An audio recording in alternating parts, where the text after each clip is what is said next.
Kolasib kanom meka helai muna hian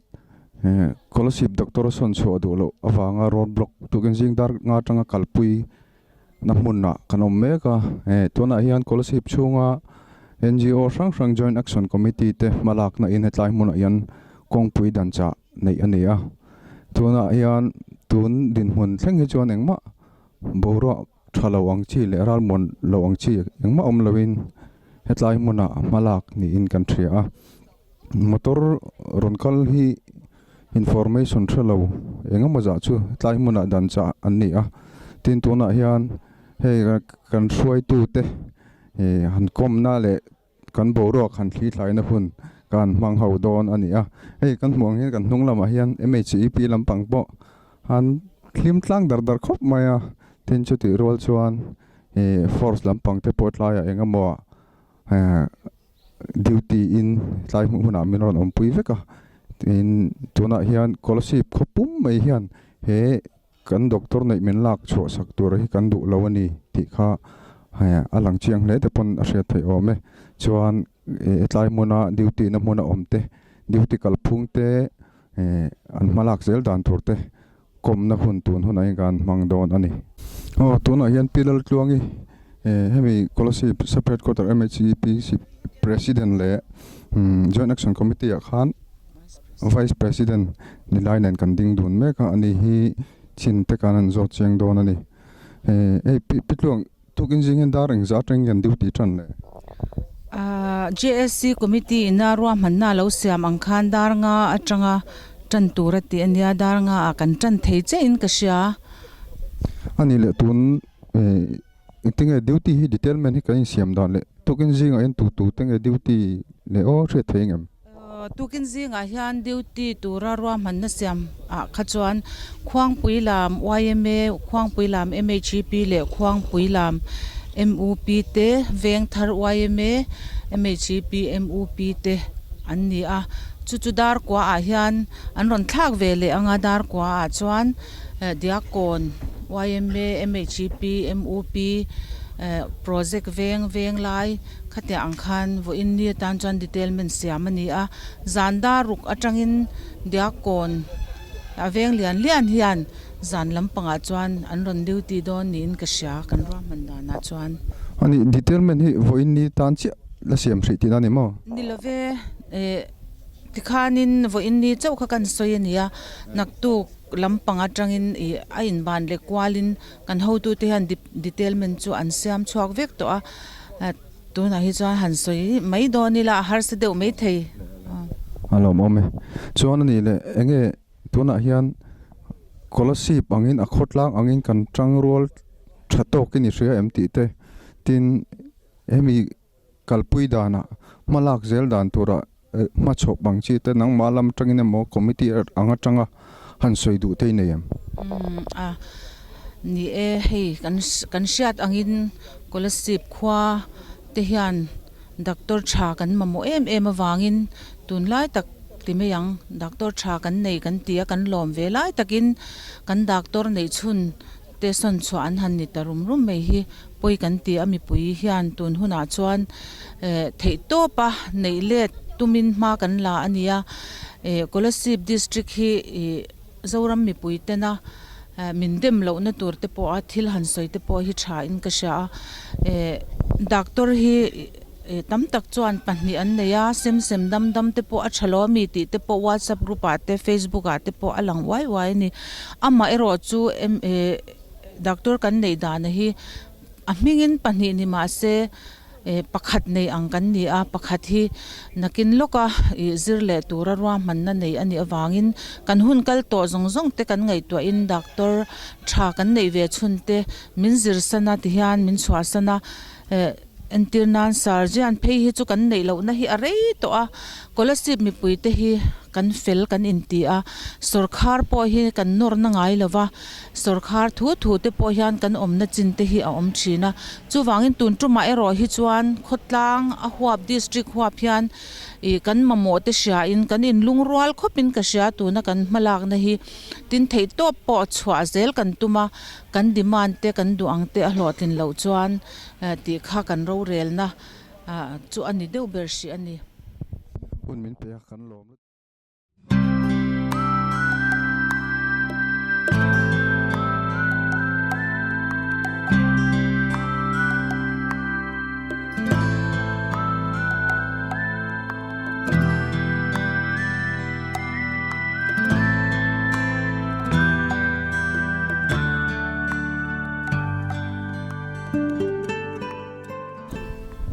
Oleh tu hian Kolasib reng te kon puya kan meka kan hriat angin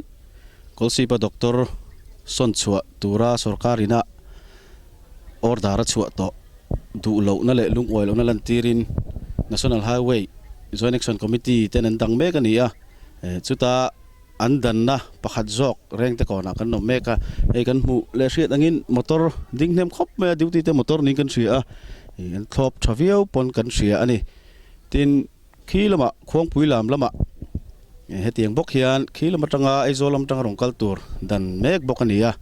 tukin jing lama kan kal nual to a atulani chon tlai lama te pok kan la kal le tura ngaila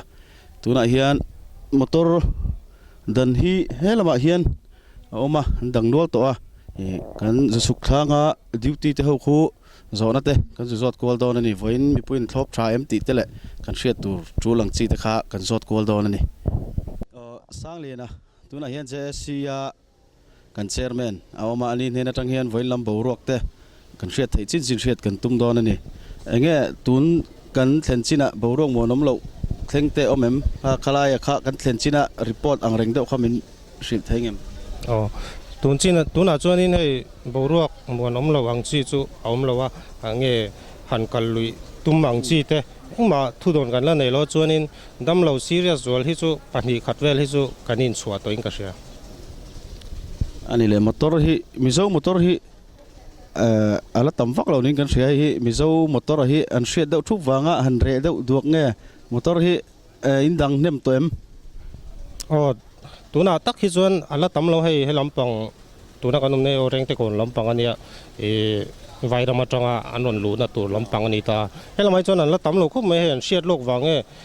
diang amaro chu tlai lama chon aron pung hluai mai thei ni ani le hei tun kan thlen china mi pui tele Kolasib phochung mi pui te hian kan thlop thai ni hrem tuna kan road block a hi thlop thakop mai Kolasib mi pui te chunga po MZP ming tak pon lom thu kan soi chon in JSC ang pon lom thu kan soi ni se chon hei voinia auto te taxi te service lo tur ti hi kan ti tel mi ro ma ro chu an ma ni thu in min thop zialan tir nan eng ma service hmuh tur om lo hi an lom khop mai Kolasib mi puin min thlop tha ani le malak zel han tum na emo khatiang heti zong hian kan tilang tiang chi kha tun tin huna a omem nge om hri lem lo ole tuna kan rel to sin kan rel dana hi chuan JSC na kan thutluk na chuanin tiam chin om lowa kong dang kha ne thu thar om lo ni chuanin tiang kan dang char siang atobera JSC chairman ni nangin enge mo mi puite han hriat du turang chi ngai mo deuh han soilan du kha inayam voin bo ruak bik voina mi pui hriat lo tila kan soi du chu voina hi kan nor vak na chan hi abula chuan kan hretlang venga Dr. Zothansanga zadeng sarjan min lak chhuah sakan tumwang ani a chuanin Kolasib pa hian sarjan ringot lo po doctor hi kan nei lo chewa kanin dei lo em medicine hi kan nei lo boka medicine bik phei chu poimo lutuka hemi bik hi tuna doctor somni paru kan lak tura hian medicine hi min promise ta amah dei to in tuna transfer order thlen ma hian maro chu kanin dorna medicine hi kan danga sergeant hi achu in chhuah theingem ti nan ti le de heng hi kan hre thiam lo boka chuanin mi puite Kolasib mi puite atop hlenga kan malak na te min thlop zel turin kan ngen du chewa Kolasib ta na ni kan Kolasib mai lo kan district ta na ni ti kha shevekila thaw me hun thatak min pe kan lom lu to ke gapu masain ming le veng ni na te kha min sil masat silrin sana tribui veng runs when president voin hian helai mun a hian khoi veng tenge duty a khang ministry them MZP wai me te khoi branch tenge Trumpui veng branch wai me le MUP le MZP branch te kan nia chuan saidan hi chu tiang bokin MZP le wai me MUP ne tui thaveng hi MUP le MZP antel bokka chuan electric veng hi wai me MZP le MUP su song chu kan ni chuan chu ni leng in duty nga zan lama branch sang in ron chok vela chu matro tugin dar kwa tangkhan kan duty kan chan chuan tlai dar ruk thleng kan duty ang ani chu lom ome ni le tun kan thlen chin a hian mi pui te hen kan thlop thain in share mi hmuh dana kha min sil them kan thlop thakop min ka ria hei adam lo enge mai emergency tak ang chi te chu ani tha lo thei lo a hei wang ber hi ani boka kan ben kan hoi hot na chan hi doctor poimo na awanga he thil hi thleng ani a chuwang chuan enge mo case lian tak ang chi te ti mai ang poimo zual tak ti lo hi chu kan kaltir lo kan chhuah lo phim ani tun chinain borok hi alamonom viau ni na langa adikem enge mo harsa de borok harsa de tlema borok han sang de wangchi te kha om to em tun kan thlen china hian om lo ve engma har san na kan nei lo mi puin min thlop thaboka kan thakop mai tu na chuan hun thatak min pe a kan lom pu to lo me ki pa ole kapi ama sai ni ming le iveng te min sil le la ke hilal rampani trumpui venga MZP branch president kan ni vena hian MZP branch engzat nge duty in chuak thei cheu helai hmuna hian marve ni lo electric veng le trumpui le saidan le tui thaveng te kan nin ka cham MZP lamte in chuak tha in CM chuak tha in TM MZP big karin ai takin kan chuak thaveng reng zo ka he maro chunu ho hi chu ni leng thak man lo deuh te kanoma attention hong nual to tu na hian nge kan borok te I hmuh dan mi pui te kan thlop tha in CM tu na kan thil ti le kan thil ton mek hi kan thlop thaviau lo mani le ka ti me kan hriat china le kan hoi herna china hian chuan ami pui mi mir hi chuan kan thlop viawin ka ria alom hle mai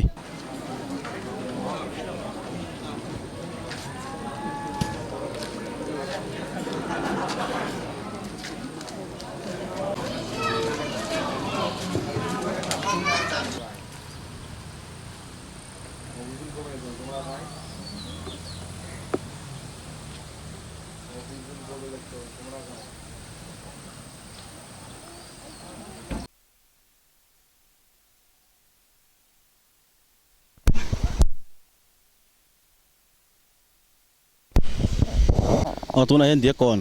kan nom me ka Kolasib khawpui chunga kan hriat angin tukin atangkhan Kolasib District Hospital-a doctor chhuah tura sorkar ina order a thi chhuah to du lo na le chhuak lo tura an beina National Highway 54 dan cha kalmeka tuna hian hei khawpui chunga kan oma kan hmule kan hriat ang hian taxi le auto service te po hi hmuh tur an tlem khop mai a tin hei kan che vela dorin hong hmuh tur hi a om meu lo boka mihring vei vak hrim po hi lidang ngai tua chuan kan tlem phar mai a mipuin kan thlop tha hle niin a hriata mipui ngai dan te po a thei chin china kan lakwal don ani tuna hian diakon na dor pakhata kan lu ta te pui beauty parlor a hei nei tunu pite pui lo om hlo mai a enge voin hi kan thlop thai ni she mi puiten kan thlop tha khopin ka sia he konga han suak wak vel pon tlem khop mai le thai da bot lem de tlem do tlem do we tlem takani ma chuan in zive noi mi pui po kan re thap mai ke ni po hi dihan mi vel te kan lo clear kwal vel ani he customer te pon tlem pha do em tlem pha lu tu ke kan nei lo ang ani mai mi puin kan thlop tha khopin ka sia ani le hei tuna kan thil Kolasib pathil thengmek Dr. Son chhuah tura order chuak to dulohna kan lantira hi enge khalai khani ril ru hrim hetia amah han lak hi JC ten amah an han la kong puin han dang chata hi thai tiam nangma mimal ngai dan Acha ka ti khop me hi Kolasib mi pui Kolasib district ke kanin thurwa langai ka tia tunan malak dan hi acha ka tia ka khop Allah mong khop mai hun thatak min pe kan lo me tunan dia kon bazara dora hei thomno dora kan luta tlangwa ro pui dora enge wain kan kong dan cha vel wang hian mi puiten re dawin siam bazar vei wak velte an re ang reng khop mai hei motor vei wak pon tam lo ang reng khop miam ring po an tam lo khop mai enge I hmuh danin kong pui dan cha hi kan thlop tha in siam mi puiten kan thlop tha khop in ka ria pui chuan ani le nangma mi mal ngai dana hetiangang order chuak to dale le tura Lungawilohna le hetianga bohro khan siam sim hi nangma mi mal ngai dana tul itiam tul ka ti khop mai hei chu Kolasib min pui te na kan mo ngoi nia son chuak lo ram se chu ka ti khop mai lo mom khop mai hun thatak min pe kan lo me le ke po ka lo me bazara hei kan lut tha tuna hian ange ni an ngai dan te kan in zot le don ani hei voin kan bohro kan traffic ka enge lo tlingin kan sem ni dangain bazar an vei wak vel te hi kan tlem doin kan sem lo tling khop mai hei bazar thil lei tur pon om mang lo ani chu ni dangai na re de urui mai ni mo re khop mai ani le lir thei vei wak vel te hi re tho bok em atam bak lo khop mai lir thei po ani le nangma mi mal ngai dana kan thlop thai ni sem tuna kan Kolasib ina kan hun ton me ka hi thop tha khopin ka sia khai hun thatak min pe kan lo me dor makeup vel dora kan lut le zona ta kan zo le don ni ma sain ming min sil them kaming pum chu lal tlei pui nia tlei min ti thin khwang pui lama kanom alo mame enge hei tuna Dr. Son chhuah tura order chuak to dulohna lantina kong kan dana hi mi puiten kan thlop thai ni siam hei bazar vel te poi re de uruin kan sia ni dang ne nei nang loem are top amo inshal te poni dang ai chuan nuam lo dewa mahse a tam lo are topa mi pui hian kan thlop khop mai hei ayan sa hianin mi pui hianin norve zeli la ka du mo chuan doctor thade po kan nei ve zel do na kan tran rwal chuan kha kan sakna tur ani mai ka ti khai lo mom khom salai te chau ni lovin nu le pa tar lo pang te thleng pon chu duty turin an chuak ani mo an chuak tha khopin ka sia dora pon hei putar ti a te pon mo enge kho chevel nu le pa te helai lo om te pon an soidan chuan he aina sa hian Kolasib mi pui hi changrwalila anti ani pon mo district angzong pon an changrwal khop mai kan changrwal ni chu kan va in lo bo me hun thatak min pe kan lo me le ke po lo me pubena hi zona kan zot vele don ani enge voin kan borok velte mi puilam ten kan thlop thain kan se mi lo hmuh dana kan thlop thlen ka sia hei kan diakon bazar po re ruya sumo auto taxi han tlan vel po hmuh tur an om lova bazar chuak hrim po hi te kan hmuh ang hian han vei wak po hen om lo tlukania kan hlotling hlein ka sia tun kan din hmuna chuan lo mo me hei kan dak sorkarina Dr. Son chhuah sak order ti chhuah to hi sorkar hian kaltlang puita sela Kolasib le a chevel khuwa te hian enge hian ngong enge anei thayang ani hi om talo sela Kolasib tan chuan doctor ate hi tun din hmuna chuan kanin nghana ber ani hi chuak ani chuan Kolasib mei baka kan district pumpui tan po hian channa na satak ani donin karinga enge mo zai te nau minor anga po Aizawl zel angai don emergency thila po kan tun ma hun ngai tu in sergeant kan nei ma khan rei tak hetiang har sat na hi kan lo tok to a tun din hmuna kan han neya kan lom viau laya hetiang boruak sorkar malakna thilan om tamei hi Kolasib tan chona poi tak zet zeta doctor ate hi kan thei to pa kan ui be kan chel ngei hi Kolasib le district pumpui tan pon kan ti mak mo nin ka ria Kolasib district tan pawh mi tangkai tak ani tina ania ni le NGO te le kan tho ho na te a tha in ni cm tun kan thlen china hian o kan tho ho na a tha in ka ria a hei Joint Action Committee in duty hun ten han ruata tun huna po hian duty ngemozat an oma ti hian WhatsApp group lama tang ten om huna tang pon kan lo thira zan lama hian keimani branch diakon OMA branch duty hunania keimo keipo duty ve ngai ka tumang lo mong khoi hmu la ngen duty don nang ni branch ka khuang puilam ai trauma petrol pump hemi Aizawl-ah ya khian ani hun thatak min pe a kan lom lu to ke okay po ka lome tuna hian khong puilam duty na lama kan nom le me ka tuna hian tlai lampang dar thum vel bor ani to a helai mun jing lama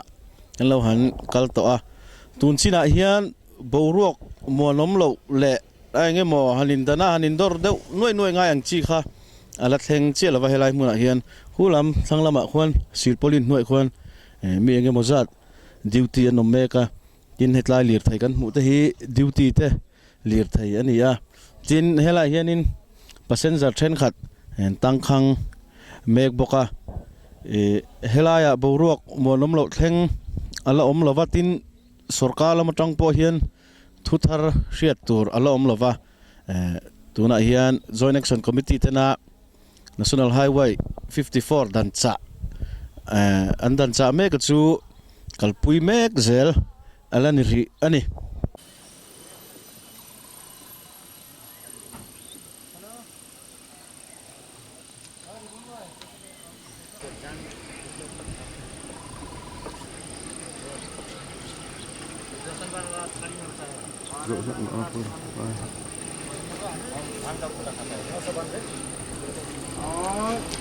घर में जाके ना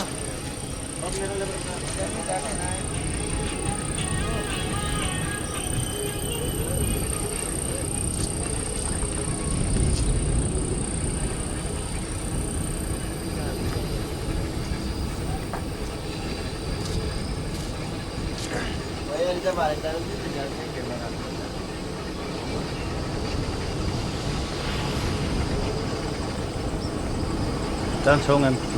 biết đó tốt hết cả lần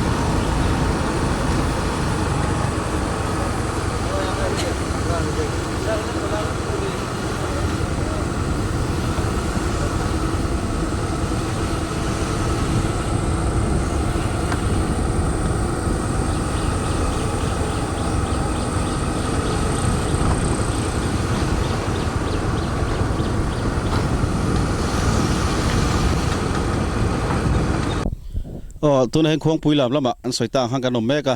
hi tuna kan nom la hi Aizawl-ah lama tanga lir thei ron lut thla an dan na lai vel ania hetla hian lir thei nei tu te an noma zo na toy te an zo lok do ne ka pu imhing bin sil them thara kania khoi khwa dap chhuah eng chen nge helai hian an lo in lo tang khang to cái này ta cái chú cần don thlen na la rei vak lawa kan ria ta chang chon dar kar li bor vel chu ni tonga kan umna elai truck ding hi in motor em ne kan motor ania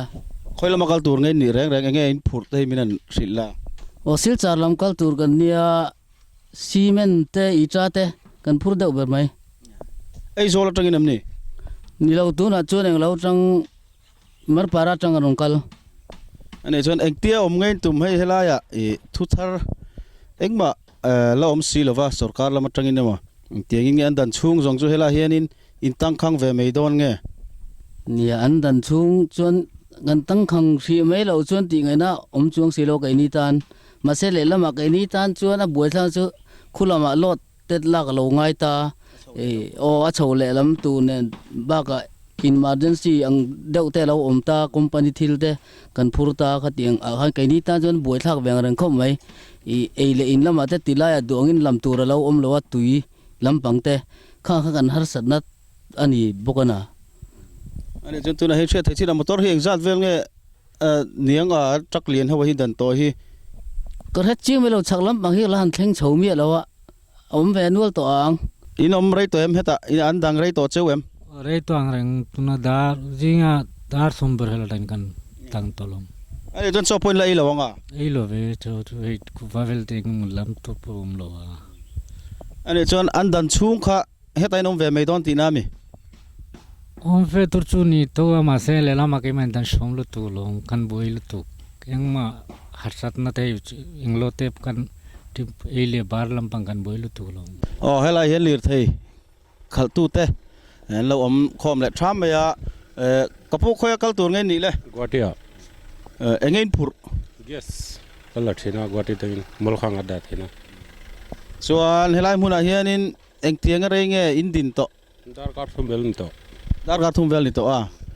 choi nei to em jing cho te nei to em jing cho kan nei to ane chuan engtia ngai tum zel an dan chung zong kha helai hmuna in min tum char mai ti nami an kal thei lo chon ti hen kal til lo chon ke ni tin ai tur te tui pom box si lo kan har sa do na in ting e ti don pa la khelo ni engma chan chin thar alom silo sarkar lam tang pon chu ti chung chu char ngai don ti na ni mo tin ga don nyang Mizoram tlem mi thiam tro tlem te ka thiam khoang e in motor le bullet driver kan ni nangma ami khaltu khoya kal tur ngai ni mol khang Guati deng mol khang Guati train mol khang amo heta in din na rei to em rei to dar ka reng zat vel ngai to jinga tain kam to choi nei to em hello ril tram to em tam lutuk sheo mem helaya din hi shom lutuk engmai turam lo tui pom lo mo tui la in me lo tina me lo e bola intur khabi lo hi local ka leader ka inom char mai don tina me hete kong an dan chung jong hi char mai nom char mai sheo mem shom lutuk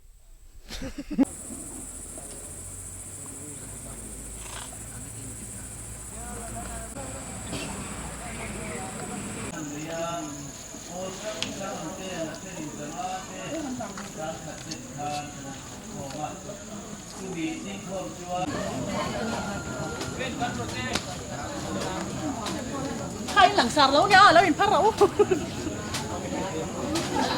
zan ala ni lova thim do na chuat an ho sang kan thalai ho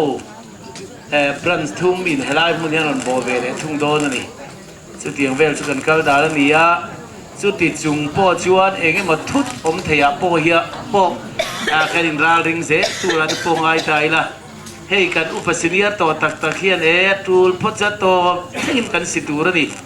an han ti thi aro pui le in ka ria chuwain kan kal na zel tura lalpan kong tha minon ko bukaringa kan sarkar point kong minon hon sak pat be sei na in ti hian kan han thir ania chuwangin thil tam taka member te du khop lo na po hruaitu mai thei chu ha te po chuan kanin sia thiama kanin na thia kanin ngai na thiam kha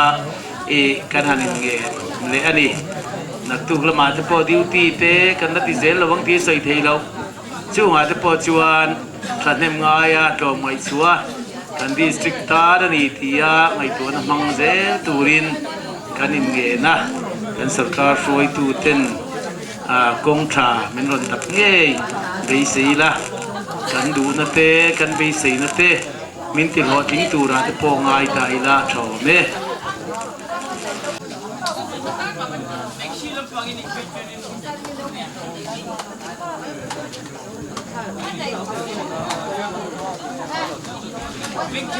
khawpui lam duty ne lama kanom meka duty te hi engeng mo in so don ni ma sai khoi branch atangin nge Kolasib project veng way map zinga tangin min duty ni lowe dar ku akhan veng thar le khung pui lam kan han thak dar ruk theng da nar ruk theng enge tun kan thlen china boruak han sang deuh te mo kha teng chi kha om to em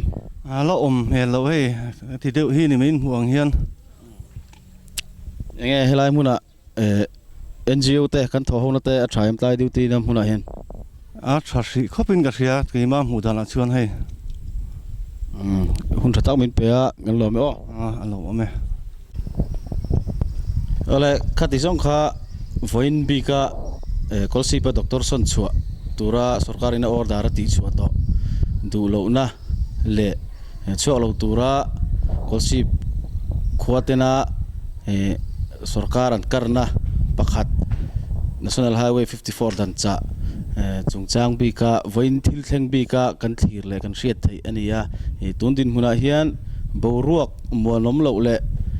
a chelama kha hriat tur ala om lem lova chuti rol jon sorkar la batang pon